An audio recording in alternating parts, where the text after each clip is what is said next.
Selamat pagi untuk anak-anak kami semuanya. Hari ini kita lanjut materi MPLS kita, yaitu dengan topik PHBS di sekolah. Apa itu PHBS? Nanti kita jelaskan, nanti saya jelaskan. Sebelumnya saya perkenalkan diri, nama Sar Haryono Sinaga, SPD, atau kalian bisa memanggil saya dengan Sir HS. Di video perkenalan pasti kalian sudah tahu. Gitu ya. Oke. Untuk memulai materi kita,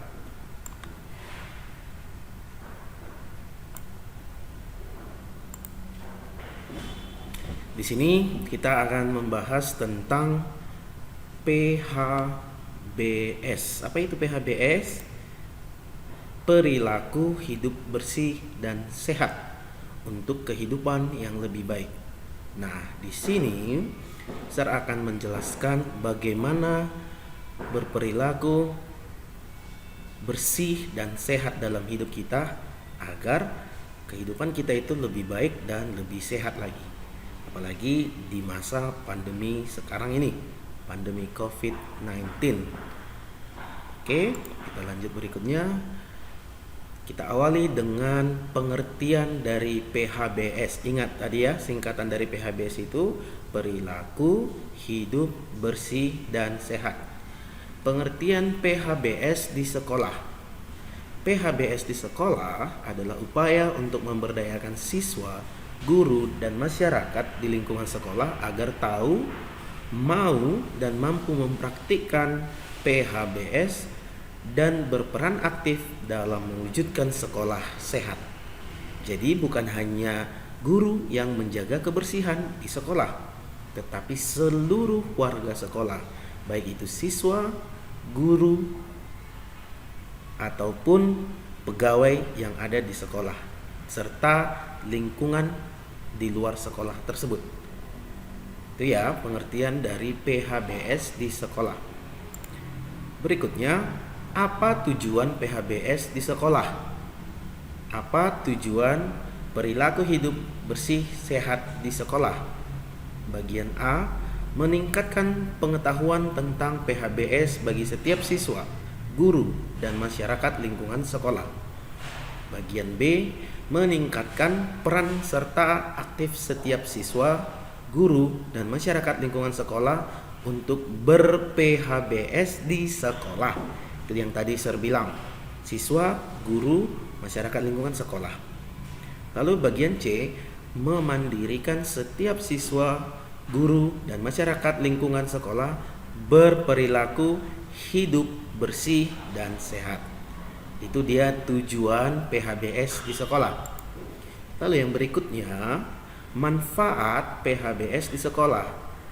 Apa sih manfaatnya berperilaku hidup bersih dan sehat di sekolah? Yang pertama itu manfaat bagi siswa, meningkatkan kesehatan dan tidak mudah sakit. Ya, meningkatkan kesehatan dan tidak mudah sakit. Bagian B, meningkatkan semangat belajar. C, meningkatkan produktivitas belajar.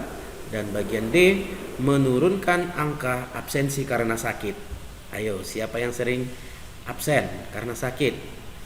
Kalau kamu sakit berarti ada sesuatu yang kurang, atau kamu tidak menerapkan perilaku hidup bersih dan sehat. Itu dia manfaat PHBS di sekolah. Berikutnya, manfaat PHBS di sekolah bagi warga sekolah.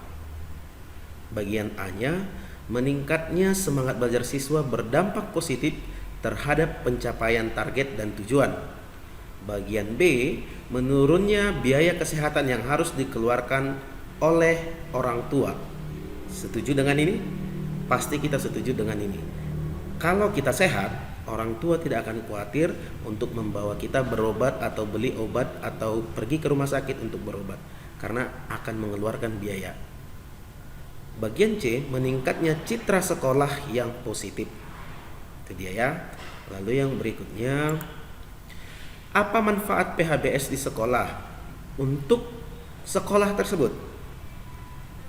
Yang pertama itu adanya bimbingan teknis pelaksanaan pembinaan perilaku hidup bersih sehat di sekolah. Yang kedua, adanya dukungan buku pedoman dan media promosi PHBS di sekolah. Itu dia ya. Oke, baik anak-anak. Untuk selanjutnya, indikator PHBS di sekolah. Indikator PHBS di sekolah. 1. Memelihara rambut agar bersih dan rapi. Ya, indikator yang pertama, memelihara rambut agar bersih dan rapi. Mencuci rambut secara teratur dan menyisirnya sehingga terlihat rapi. Artinya begini nak, jangan kamu datang ke sekolah tapi belum mandi, langsung colok 2 jari udah berangkat ke sekolah. Salah. Usahakan kamu mandi terlebih dahulu di pagi hari setelah bangun pagi, lalu menyisir rambutmu dengan rapi. Jadi sampai di sekolah kondisimu sudah rapi dan siap untuk belajar. Rambut yang bersih adalah rambut yang tidak kusam, tidak berbau, dan tidak berkutu. Jangan sampai ada yang berkutu ya. Nanti kalau sudah tatap muka, saya akan cek rambut siapa yang berkutu. Oke, itu bagian rambut. Berikutnya, memakai pakaian bersih dan rapi. Memakai pakaian bersih dan rapi. Memakai baju yang tidak ada kotorannya, tidak berbau dan rapi. Ya, jadi pakailah pakaianmu yang sudah disetrika. Kamulah yang menyetrika pakaianmu. Ya, jangan berbau. Artinya, jangan memakai pakaian berulang-ulang. Karena keringatmu 1 hari cukuplah sehari. Jangan kamu bawa untuk hari berikutnya dengan memakai baju yang sudah kamu pakai di hari sebelumnya. Dan kamu harus mengusahakan dirimu itu berpakaian dengan rapi. Jangan compang-camping. Jangan satu masuk blus dalamnya, satu lagi dikeluarin setengah, maksudnya gitu. Ya, itu tidak rapi namanya. Pakaian yang bersih dan rapi diperoleh dengan mencuci baju setelah dipakai. Benar sekali. Dan dirapikan dengan disetrika. Ya. Jadi sepulang sekolah, nyampe di rumah, makan, langsung cucikan pakaian. Jangan kamu timbun-timbun, kamu gantung, itu pula nanti kamu pakai untuk minggu depan. Itu salah. Berikutnya, memelihara kuku agar selalu pendek dan bersih. Ya. Kuku, semua pasti tahu kuku ya. Bahasa Inggrisnya apa ya? Tahu pasti. Memotong kuku sebatas ujung jari tangan secara teratur dan membersihkannya sehingga tidak hitam ataupun kotor. Nanti kalau kita sudah ketemu di sekolah, akan ada saatnya Bapak Ibu guru yang akan merazia kuku kalian. Jadi untuk itu jangan sampai kamu tertangkap razia karena kuku yang jorok, hitam, banyak kotorannya di dalam, ya. Jadi guntinglah sebatas ujung jarimu biar tetap rapi kukumu itu. Berikutnya, memakai sepatu bersih dan rapi. Memakai sepatu bersih dan rapi. Memakai sepatu yang tidak ada kotoran menempel pada sepatu. Rapi misalnya ditalikan bagi sepatu yang bertali. Sepatu bersih diperoleh bila sepatu dibersihkan setiap kali sepatu kotor. Ya. Jadi kalau sepatu kita kan yang putih di SMP Budi Mulia Pangururan, baguslah kamu ikat dari rumah. Jangan datang dari rumah yang kiri udah kamu ikat, yang kanan belum diikat. Itu nanti jadinya kamu diikat di ban kereta atau sepeda motor itu, jadinya jatuh, ya. Jadi usahakan rapi. Biar kamu terlihat rapi. Ikatlah tali sepatumu dengan rapi dan bersihkanlah jika sudah kotor. Oke. Yang berikutnya, berolahraga teratur dan terukur, ya. Teratur dan terukur. Garis bawahi teratur dan terukur. Melakukan olahraga atau aktivitas fisik secara teratur minimal 3 kali seminggu. Minimal 3 kali seminggu. Dan olahraga teratur dapat memelihara kesehatan fisik, mental, serta meningkatkan kebugaran tubuh sehingga tubuh tetap sehat dan tidak mudah jatuh sakit. Ya, jogging, main badminton, push up, sit up di rumah boleh. Kamu bisa boleh atau lakukan kegiatan itu, olahraga itu, tetapi dengan terukur dan teratur, jangan berlebihan. Terukur dan teratur. Teratur maksudnya contoh 30 menit dalam sehari. Ya, jangan sampai 24 jam kamu olahraga terus, sit up atau jogging keliling Samosir, enggak. Bukan seperti itu ya. Jadi berolahragalah teratur dan terukur. Berikutnya, tidak merokok di sekolah, ya pasti ini sangat dilarang. Saya yakin tidak ada siswa-siswi SMP Budi Mulia Pangururan yang merokok. Jangan sampai. Tidak usah ini kita bahas, nanti di sekolah pasti ada pelajaran ini. Oke, jadi tidak merokok di sekolah. Tidak menggunakan nafza. Apa itu nafza? Narkotika, psikotropika, dan zat adiktif. Ini juga narkoba, tidak boleh ya. Dilarang keras.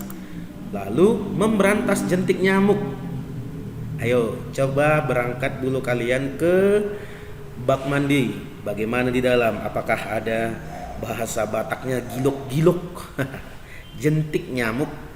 Di mana ini biasanya berada? Di paret, di bak mandi yang nggak pernah dibersihin, dan di tumpukan sampah yang mengandung plastik dan lain sebagainya. Upaya untuk memberantas jentik di lingkungan sekolah yang dibuktikan dengan tidak ditemukan jentik nyamuk pada tempat-tempat penampungan air, bak mandi, gentong air, vas bunga, pot bunga, dan barang-barang bekas tempat yang bisa menampung air yang ada di sekolah. Nah, nanti di sekolah kita pasti kalian dibagi jadwal untuk membersihkan kelasnya, ruangan kelasnya untuk setiap harinya. Nah, usahakanlah untuk membersihkan yang tadi, tempat-tempat penampungan air, misalnya ada vas bunga, ya. Lalu di sekolah kita juga dijamin dengan kebersihan, tidak ada jentik-jentik nyamuk karena Bapak Ibu pegawai sekolah juga sudah membersihkannya setiap hari. Apalagi bak mandi pasti diganti terus, ya. Oke, nah untuk itu kalian juga harus menerapkan seperti itu, memberantas jentik nyamuk di rumah kalian sendiri biar kita tetap sehat. Berikutnya, menggunakan jamban yang bersih dan sehat. Ya, semua pasti tahu jamban ya, kloset kalau sering kita dengar. Menggunakan jamban yang bersih setiap buang air kecil ataupun buang air besar dapat menjaga lingkungan di sekitar sekolah menjadi bersih, sehat, dan tidak berbau. Buat kalian siswa-siswi yang sering usil, ketika kalian buang air kecil atau buang air besar, siram dengan baik. Jangan hanya 1 gayung, 2 gayung, kalau bisa lebih banyak lagi airnya biar tetap bersih. Oke? Dan tidak berbau. Berikutnya, di sini coba kita lihat anak-anak, saya buat gambar dengan ada kalimat hanya hewan yang buang kotoran sembarangan. Masa ikut-ikutan? Itu dia ya, peringatan keras. Nah, jadi kalau kalian buang air kecil, maaf kata, jangan buang air kecil sembarangan, jangan ke dinding, usahakan ke jamban, ya, diwajibkan ke jamban dan disiram dengan baik. Jangan nanti seperti yang ada di gambar ini. Berikutnya, menggunakan air bersih. Nah, ini yang paling penting. Anak sekolah, guru, masyarakat sekolah menggunakan air bersih untuk kebutuhan sehari-hari di lingkungan sekolah. Di sekolah kita sudah cukup difasilitasi dengan air bersih, hanya kita bagaimana mengoptimalkan pemakaiannya, ya. Jadi di sekolah kita sudah lengkap semua, air bersih, jamban bersih, kamar mandi bersih. Yang sering terjadi, anak-anak tidak sadar diri untuk membersihkannya setelah dipakai. Oke, jelas ya. Coba kita lihat gambar ini. Wah, gawat, cuci aku dong. Nah, di tangan kita ini, di telapak tangan kita ini, untuk setiap detiknya kita menyentuh benda-benda yang tidak hanya satu jenis saja. Artinya tidak hanya satu dua jenis bakteri yang lengket di tangan kita, tetapi lebih atau ribuan bakteri ada di tangan kita ketika kita beraktivitas di setiap harinya. Untuk itu, mari kita cuci tangan kita dengan bersih. Diusahakan jangan sampai kamu menyentuh makananmu tetapi posisi tanganmu belum kamu cuci. Ya. Saya kira ini dia, mencuci tangan dengan air mengalir dan memakai sabun. Tidak usah serbaca, kalian pasti sudah bisa menjabarkannya. Mencuci tangan dengan air mengalir dan memakai sabun. Di sekolah kita juga sudah difasilitasi dengan tempat pencucian tangan, apalagi di masa pandemi sekarang ini. Nanti ketika kalian tiba di sekolah, masuk gerbang langsung cuci tangan, cek suhu dulu, suhu tubuh, lalu mencuci tangan dengan air mengalir, lalu memakai sabun untuk membersihkan tangannya. Ya. Berikutnya, kuman apa yang ada di tangan Anda? Nah, ini dia, jenis-jenis kuman, bakteri yang ada di tangan kita banyak sekali. Untuk itu, jangan sebarkan kuman. Cuci tangan Anda sebelum dan sesudah beraktivitas. Sudah? Jelas ya? Berikutnya, membuang sampah ke tempat sampah yang terpilah. Di sekolah kita juga cukup dilengkapi dengan tempat-tempat sampah yang organik dan anorganik. Apa itu organik, apa itu anorganik? Nanti setelah kalian masuk pelajaran prakarya pasti kalian membahasnya, ya. Nah, di sini kita diajak untuk membuang sampah pada tempatnya dan jangan seenaknya saja membuang sampah di sembarang tempat. Khususnya di sekolah kita tidak boleh menempelkan bekas permen karetnya di meja, di kursi, dan lain sebagainya. Yang sering terjadi ialah anak-anak sering sekali menyimpan bungkus-bungkus permen, makanan, kerupuk, dan lain-lainnya di tasnya hingga berbulan-bulan. Itu juga merupakan perilaku yang tidak baik dalam hal hidup bersih dan sehat. Oke? Nah, diharapkan tersedia tempat sampah yang terpilah antara sampah organik, non-organik, dan sampah bahan berbahaya. Ini yang saya bilang tadi, di sekolah kita sudah lengkap difasilitasi untuk tong sampah organik, anorganik yang bisa kita gunakan setiap harinya. Oke, jelas ya anak-anak ya. Nanti bisa kamu ulang lagi videonya, bisa kamu pausekan, jeda biar bisa membaca materi yang saya sajikan. Berikutnya, mengkonsumsi jajanan sehat dari kantin sekolah. Untuk saat ini, kantin sekolah kita masih dalam tahap proses pengembangan, tetapi kita juga memiliki kantin di dekat sekolah yang memang cukup terlindungi juga, dan diharapkan kepada anak-anak kami semua untuk mengkonsumsi jajanan sehat dari kantin sekolah. Seandainya kamu tidak ingin jajan di sekolah, kamu juga boleh membawa makanan dalam bontot, dalam tupperware-mu, tupperware kecil, misalnya kue atau roti-rotian yang sudah kamu buka bungkusnya dari rumah, lalu kamu buat ke dalam box kecil atau tempat-tempat makanan kecil itu, ya. Jadi usahakan untuk mengkonsumsi, jangan terlalu sering mengkonsumsi makanan-makanan yang tidak sehat seperti sosis, batagor, dan lain sebagainya. Itu cukup berbahaya kalau kita mengkonsumsinya terlalu berlebihan. Nah, untuk itu konsumsilah jajanan-jajanan sehat yang ada di kantin sekolah. Oke, jelas ya anak ya. Berikutnya, menimbang berat badan dan mengukur tinggi badan setiap bulan. Ini yang paling penting. Nanti minta kepada orang tua supaya dibeli timbangan badan itu, berat badan. Untuk mengukur tinggi badan juga ada itu yang langsung dilengketkan ke dinding.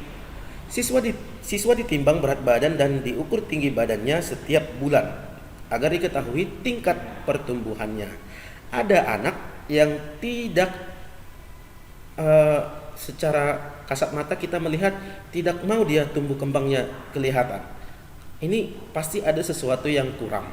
Nah, untuk itu kita diajak untuk menimbang berat badan kita. Contoh, dari bulan Juli ini kamu memiliki berat badan 40 kg. Seperti itu. Nah, ketika kamu nanti masuk ke bulan Agustus, coba timbang berat badanmu sama tinggi badanmu berapa, apakah mengalami kenaikan atau tetap atau bahkan menurun. Ya. Jadi apa yang perlu kamu lakukan ketika berat badanmu menurun atau tidak tambah-tambah? Lihat lagi nanti slide-slide sebelumnya yang saya buat, apa yang harus kamu laksanakan supaya kamu memperoleh hidup sehat dan teratur tersebut. Jelas ya anak ya? Terakhir, sekianlah materi tentang perilaku hidup bersih dan sehat yang bisa saya sampaikan kepada kalian pada kesempatan ini untuk materi MPLS tahun pelajaran 2021-2022. Serharap kalian bisa memaknai materi ini, kalian bisa menerapkan materi ini ketika kita nanti sudah bisa tatap muka, langsung datang ke sekolah belajar seperti biasa. Sekiranya pun belum bisa kita tatap muka, serharap juga materi ini bisa kalian terapkan di rumah kalian sendiri, di lingkungan kalian sendiri. Oke anak ya, sekian dan terima kasih. Salam sehat. Ingat anjuran pemerintah untuk melaksanakan protokol kesehatan 3M, mencuci tangan, memakai sabun, air mengalir, menjaga jarak, dan memakai masker seperti ini. Jadi pakailah masker, apalagi sekarang ini disarankan untuk memakai double masker. Silakan gunakan maskermu, kurangi aktivitas di luar rumah, kurangi aktivitas yang bisa membuatmu berkomunikasi banyak dengan orang, jauhi kerumunan, dan jangan anggap sepele dengan situasi ini. Semoga kita terhindar dari semua penyakit, dari semua apa yang terjadi saat ini di bumi kita ini. Sekali lagi, salam sehat, salam budi mulia, Horas.